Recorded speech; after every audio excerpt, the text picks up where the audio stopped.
Assalamualaikum warahmatullahi wabarakatuh. Terima kasih atas kesempatan yang diberikan kepada saya untuk mengikuti seleksi sertifikasi dosen tahun 2025. Perkenalkan, nama saya Alhendri Wijaya, SPD MPD. Saat ini saya mengabdi sebagai dosen di Fakultas Keguruan Ilmu Pendidikan Universitas Sriwijaya, Program Studi Pendidikan Bahasa Inggris. Pada pernyataan diri dosen dalam unjuk kerja Tridharma Perguruan Tinggi atau PDD UKT-PT aspek pengajaran ini, saya akan mendeskripsikan salah satu mata kuliah yang saya ampuh, yakni Translation. Sesuai dengan RPS yang menjadi acuan pelaksanaan perkuliahan selama 1 semester. Deskripsi mata kuliah. This course focuses on the concept of the theory of and approaches to translation and also discusses the application on equivalent in word and above word. Additionally, it also addresses the topics of grammar, textual and pragmatic equivalencies.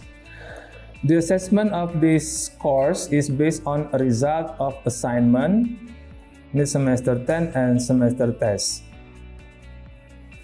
Kemudian capaian pembelajaran lulusan pada mata kuliah ini antara lain adalah being able to understand the key concept of translation, being able to understand the theory and approaches of translation, being able to understand equivalencies in translation from every dimension, being able to identify and elaborate the definition, principles, and procedure of translation.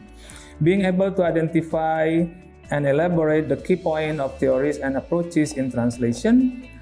Kemudian being able to identify, elaborate, and compare the key points in equivalencies at word and above word level and apply them in the text translation process. Being able to identify, elaborate, and compare the key point in grammatical, textual, and pragmatic equivalencies. Dan terakhir adalah apply them in the text translation process. Kemampuan yang diharapkan di akhir perkuliahan sebagai capaian pembelajaran mata kuliah ini adalah mahasiswa mampu menerjemahkan teks dari bahasa Indonesia ke bahasa Inggris dan sebaliknya dengan baik dan benar. Materi pembelajaran yang pertama yaitu definition, principles, procedure, kemudian the relations of translating to translation theory, the approach, equivalent at word level, kemudian equivalent above word level, kemudian grammatical equivalent, juga textual equivalent, pragmatic equivalent, dan terakhir internet yang berhubungan dengan alat bantu ketika menerjemah. Sistem pembelajaran mata kuliah ini dengan bobot 3 SKS ya, dilaksanakan dengan teori dan praktek ya. Pertama kita harus memahami teorinya, kemudian kita langsung mempraktikkannya, meminta mahasiswa untuk menerjemahkan. Ya. Materi dibagikan di Google Classroom sehingga mahasiswa bisa mengaksesnya di sana. Metode pembelajaran, kegiatan pembelajaran dilaksanakan dengan memahami teori translation dan diskusi. Setelah paham, kemudian diberikan materi untuk diterjemahkan. Setelah itu baik dari Indonesia ke Inggris maupun sebaliknya dari Inggris ke Indonesia. Setelah itu kita mengadakan diskusi untuk mencari jawaban yang benar. Interaksi antara dosen dan mahasiswa. Dalam kegiatan kuliah ini dosen akan bertindak sebagai pembimbing saja karena materi mata kuliah ini sebenarnya full praktek. Jadi mahasiswa melakukan terjemahan dan berdiskusi dan mencari solusi bagaimana menemukan jawaban dari permasalahan yang dihadapi saat menerjemah. Membangun motivasi mahasiswa agar memberi rasa ingin tahu bagaimana menerjemahkan teks dengan baik dan benar.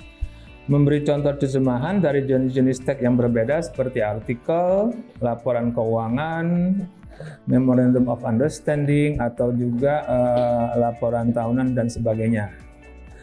Meminta mahasiswa menerjemahkan dan mendiskusikan hasilnya di kelas. Sistem pembelajaran sesuai EPS yaitu penilaian komponen penilaian mengacu pada peraturan akademik yang berlaku di Universitas Sriwijaya yang diinput melalui SIMA, Sistem Informasi Akademis, seperti kuis, ujian tengah semester, dan ujian akhir semester. Proses penilaian dilakukan secara objektif berdasarkan capaian masing-masing mahasiswa dalam satu semester. Berikut ini adalah cuplikan rekaman perkuliahan mata kuliah Translation pada pertemuan kedua dengan materi Main Issues of Translation Studies. Pada pertemuan ini saya memberikan review materi yang telah dipelajari sebelumnya secara singkat, memotivasi mahasiswa terhadap materi dengan memberi contoh satu kalimat untuk diterjemahkan. Di akhir perkuliahan, saya juga menyampaikan rangkuman dan dari materi yang dipelajari, serta meminta mahasiswa untuk memahami kelima isu utama dalam kajian terjemahan agar mereka bisa terbantu saat memahami materi-materi pada pertemuan berikutnya. Assalamualaikum warahmatullahi wabarakatuh. How are you from? I'm sorry. How are you? Yeah. Okay. How are you? I'm good too. Yeah. So thank you for coming for today's class ya. Terima kasih sudah hadir. Oke. Mata kuliah kita apa namanya? Translation. Okay. Some people think it's easy. Some people think it's difficult. Ya. Okay. Especially in the modern era ya, IT world ya, kata orang kan. Tapi tetap mata kuliah ini perlu teori ya. Everything needs theory. Oke. Tambah teori, praktek jelek. Kira-kira begitu ya. Hari ini meeting kedua. Minggu lalu kita bahas apa-apa saja yang kita bahas ya dalam satu semester ini ya. Nah, meeting 2 we are going to discuss about the main issues in translation theories ya, oke. Masih ingat balasan saya di WA? Masih ingat? Yeah. Apa itu? No impression with. Nah, itu ya. No. Oh, sorry. Without. No impression without Present. your presence. Oke. Artinya apa kalau dalam bahasa Indonesia? Artinya apa? Ya, tiada kesan tanpa kehadiranmu ya. Ini mengingatkan saya waktu SMA dulu ya, diundang teman ke ulang tahun ya. Okay, now my question is it natural, is it acceptable for the native speaker? Menurut Anda? Menurut Anda? Is it grammatically correct? Correct, right? But it is not natural. It is not acceptable, ya. Jadi tidak semua terjemahan itu bisa diterima. Oke? Nah, semester ini kita akan bahas banyak sekali teori sebenarnya ya. Tetapi sebelum masuk ke teori tersebut,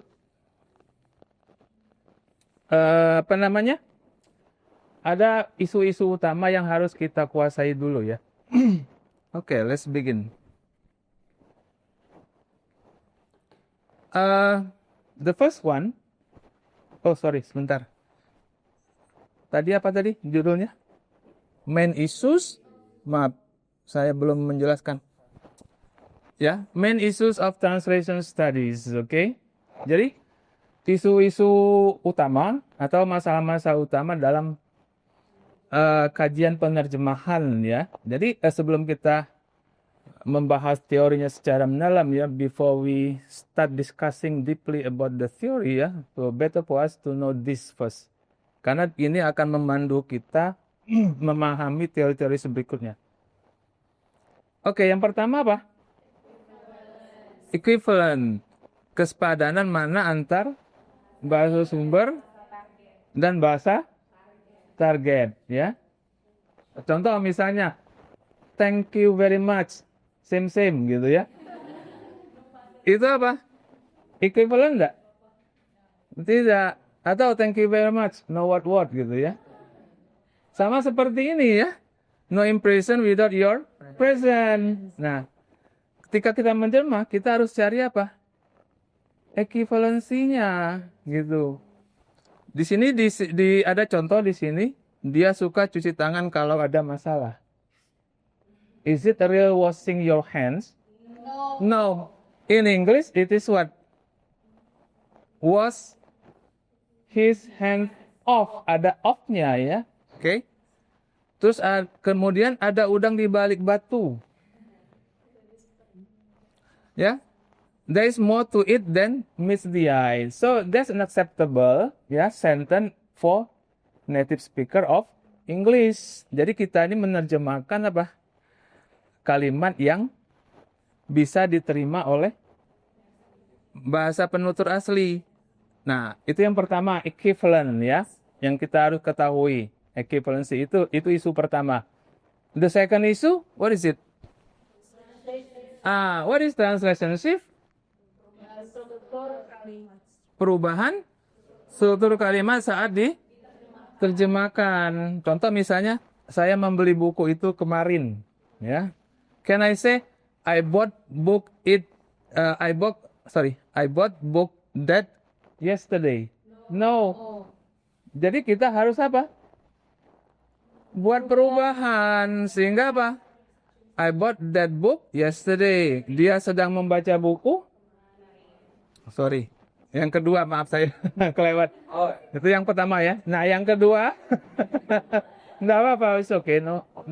Iya. Iya, oke. Dia sedang membaca buku. Itu translationship-nya apa? Tenses kan? Jadi apa? He's reading a book. Gitu. Itu yang kedua ya. Jadi isu yang kedua itu translationship. Oke, yang pertama tadi apa? Equivalent. Yang kedua? Yang ketiga? Belum, ya kan? Belum mulai. Oke. This one. Loss and gain of meaning, ya. Kalau di airport ada namanya lost and found, ya. Nah, di terjemahan, translation itu namanya loss and gain of meaning. Maksudnya apa ini? Ada. Sengaja pakai nama. Ya, betul. Ketika kita menerjemah, jangan terpaku pada bahasa sumber, ya. Kadang kita harus ada tambahkan, kadang harus ada kita kurangkan supaya apa? Hasil terjemahan kita itu, ya, itu natural, ya. Sama seperti kita nih ke sini ya. Oke? Supaya kita terlihat cantik, ada yang ditambah, ada yang dikurangkan kira-kira gitu kan? Kalau yang pakai jilbab misalnya ya, maaf ini ya. Kalau pakai jilbab, supaya mukanya oval, jilbabnya agak diginikan dikit, ya kan? Kira-kira begitu ya. Dimodifikasi lah ya. Itu namanya loss and gain of meaning. Seperti itu, contoh misalnya, acara ngunduh mantu itu berjalan meriah di kampungku. If we stick on the source text, ya, our translation will be awkward. Jadi kalau kita patokannya pada bahasa sumber, hasil terjemahannya pasti salah. Ngacau gitu ya. Di sini kita harus ngapain? Ya, we need to add definition because what? Ngunduh mantu cannot be found in native English speaking country ya. Oke. Jadi we say what? The ngunduh mantu ceremony, a Japanese wedding tradition where the groom's family formally welcomes the bride was lively in my village. Kira-kira begitu. There will be opposition, sir. Ya. Jadi ada penegasan. Betul, bukan penegasan. Giving a clear idea to the target reader. Kira-kira begitu ya. So, when translating, ya, the target reader will not ask any more question about that, gitu ya. Seperti pengalaman saya menerjemahkan misalnya MOU misalnya ya. Apalagi bahasa hukum ya. About legal document, legal term itu kita sesuaikan. Kadang-kadang kita tambah, kadang-kadang kita kurang. Seperti ini lagi, dia baru saja pulang dari pasar kentut gitu ya. Do you know pasar kentut? Ada. Oke. Kalau kita artikan he just returned from pasar kentut, people will be confused, ya.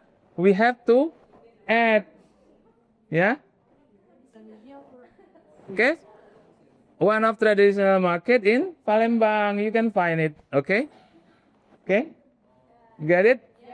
3 ya, equivalent, translationship, lost and found. Oke, the fourth one? Culture differences, oke? Jadi beberapa istilah mencerminkan budaya dan tidak bisa diterjemahkan secara literal, oke? Ya. Seperti ini, selamat pagi Bu Ani. Good morning Miss Ani. Kenapa Bu itu bagusnya diterjemah dengan Miss, MS? Because that's the equivalent of book, ya. Oke. Kalau kita bilang Ma'am Ani, so it's not quite right. Because we don't know whether she is married or not. Oke? Oke. Kira-kira begitu ya. Tuh, yang kedua apa? Dia seperti bunglon. Nah, in our culture, bunglon is positive or negative?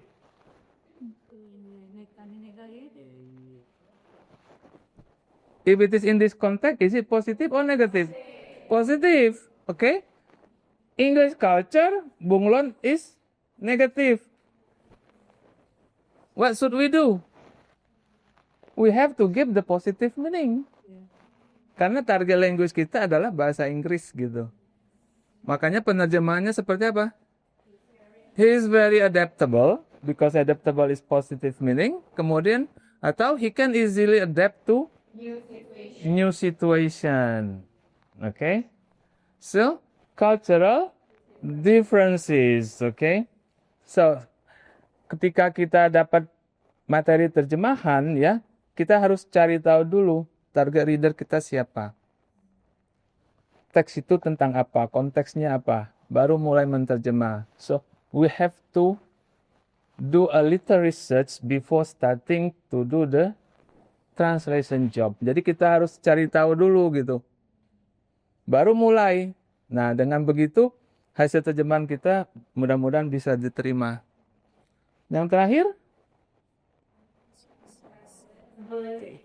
what is meant by untranslatability? Kira-kira?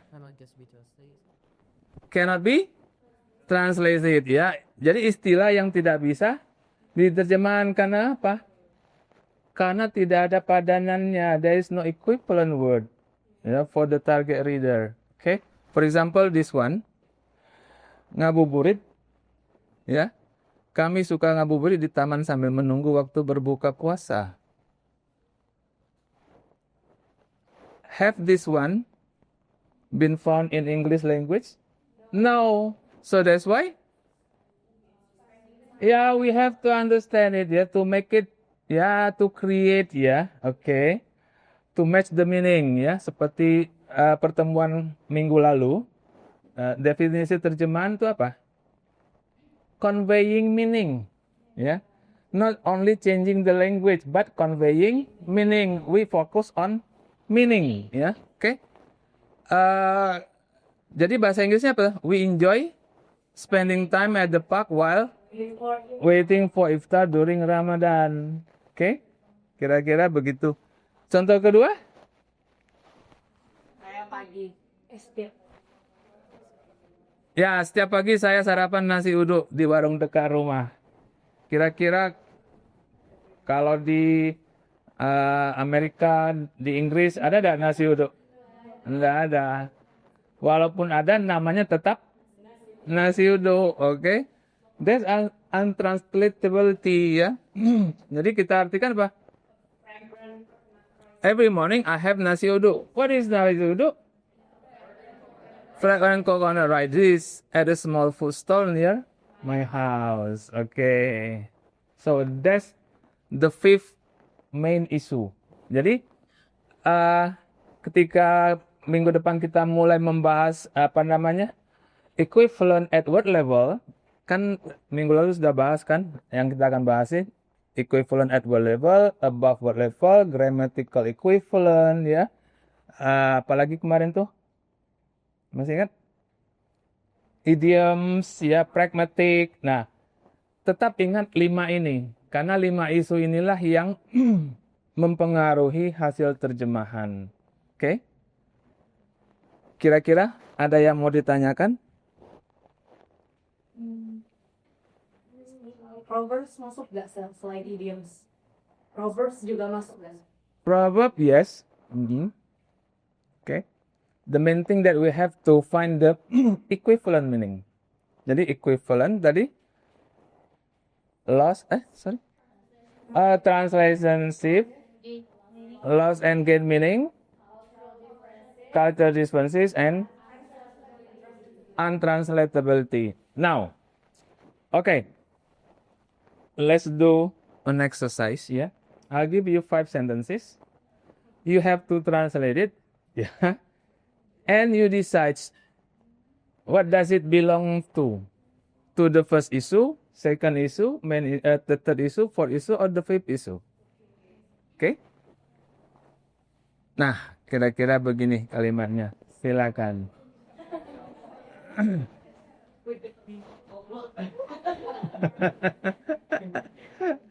Silakan. Silakan. How many minutes do you need? I give you 5 minutes, ya? Okay, do it now. Silakan. I'll ask you one by one. Yes. Okay, I think we can start discussing. Okay, what about number 1? Translate the following sentences into English. Insya Allah saya datang ke acara itu. Kira-kira gimana Anda nerjemahkannya? How do you translate this sentence?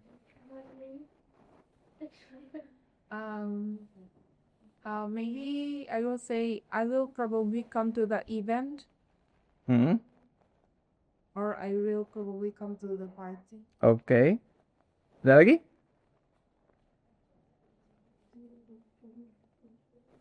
I think I would say, hopefully I will be able to come to that party. Okay. Ada lagi? Okay. Ini termasuk kategori apa nih? What does it belong to? The first issue? No. This is loss of meaning ya. Insya Allah itu kan refers to religious ya. Okay. If we say God willing, I will come to the event ya. Yeah. So it sounds not natural ya. Okay.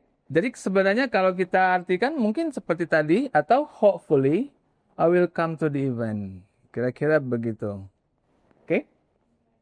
Jangan dipaksa dengan insya Allah ya. Oke? Oke, nomor 2. Nomor 2, ayo.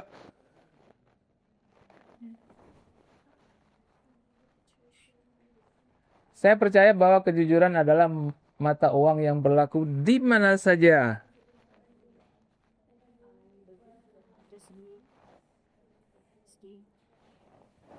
Anybody? Yes? So, Ya. I believe that honesty works everywhere like money. Okay, thank you. Satu lagi, one more student, please. Ya. So, I believe that honesty is valued everywhere. Valued everywhere. Oke. Ya, sudah mulai ya. Tapi masih belum ya baik ya. But no problem ya. As a translator ya, we have time to think. We have time to do research ya. Jadi kalau nanti Anda ada orderan terjemahan, terima dulu, enggak usah pikir susah sulit mudahnya, terima. Ketika kita dihadapi dengan masalah, otak kita akan bekerja. Oke. Jadi sebenarnya ini apa? I believe that honesty is a universal a universal currency gitu. Nah, oke. Bisa kan?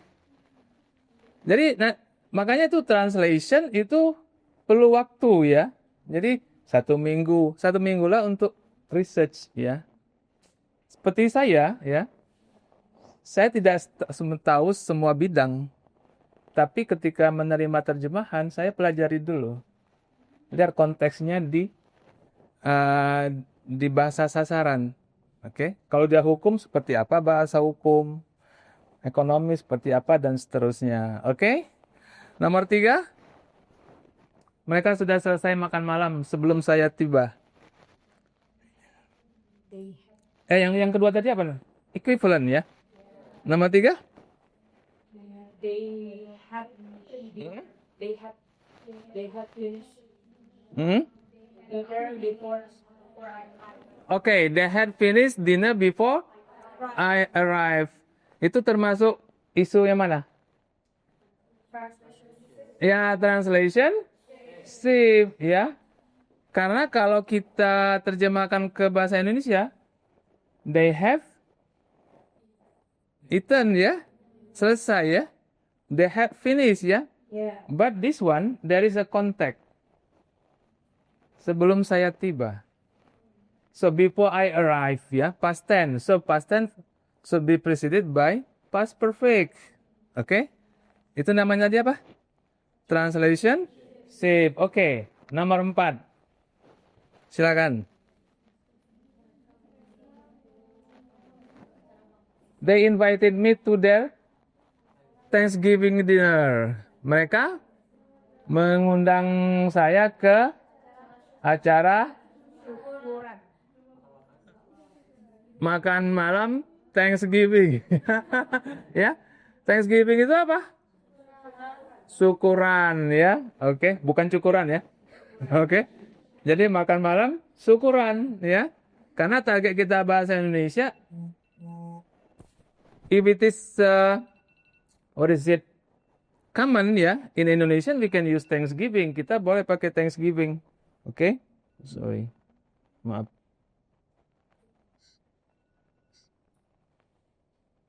Oke. Terus terakhir, she had a real sense of legem in her lifestyle. Apa tuh?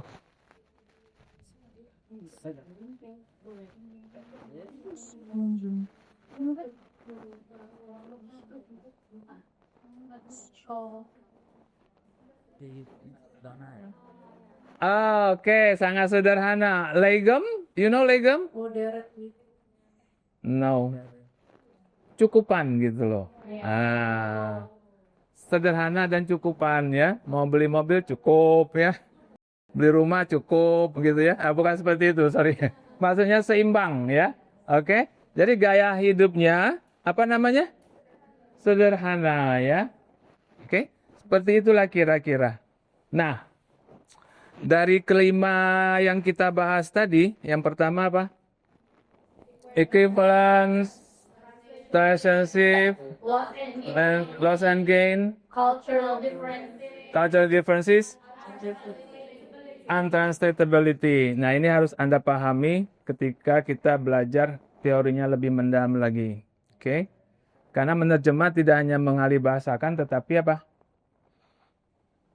Memikirkan makna ya. We have to focus on the meaning. Any question before we stop? No? Okay, I think that's all. Thank you for today ya. Hopefully we'll meet again next week. Have a nice day. Assalamualaikum warahmatullahi wabarakatuh. Thank you. Demikian video pernyataan dari dosen dalam unjuk kerja tridharma perguruan tinggi saya ini dalam bidang pengajaran. Lebih dan kurang mohon dimaafkan. Terima kasih. Assalamualaikum warahmatullahi wabarakatuh.